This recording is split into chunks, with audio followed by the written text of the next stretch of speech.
তোরা কই যাইতে লইছিলি যা, আর আমি হের লগে দেখতাছি হের সম্পত্তি হের ফুটকির ভিতরে কইরা দিমু।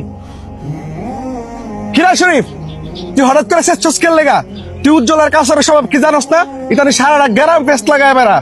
উজ্জ্বলার কাছরে ঠিক হইছে, আমি এতগুলা বছর বিদেশ থাকিয়া এই সব সম্পত্তি গুলা করছি, হ্যাঁ সাইডে বুঝকুনি সব সম্পত্তি দল করে খাইতাছে, আমার কিচ্ছু দেয় না। শুন বন্ধু, হঠাৎ করে মানুষের কথা উল্টা পাল্টা কোনো সিদ্ধান্ত নিস না।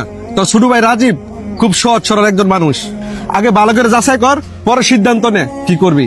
তোর কথা ঠিক আছে, কিন্তু উজ্জ্বলের আর কাছরের কথা যদি সত্যি হ, তো কিন্তু আমি রাজীব ছাড়তাম না। রাজীব, কাম বন্ধ কর। আরে ভাই, আপনি এই রোদের মাঝে ফুসকুনি ফারাইছেন কে লেগা? আলামিন ভাই লাগে একটা সিয়াল লেদা। থাম, সে লাগতো না। আর তুই আমার সম্পত্তি বুক করে রাখাইতাছ আর মানুষের লোকে কইয়া বেড়াইতাছ, আমার বলে কিচ্ছু নাই। আরে বড় ভাই, আপনি আবার এগুলা কি কইতাছেন? আমি আবার এইসব কার কাছে কইলাম? এ জমি জামা এ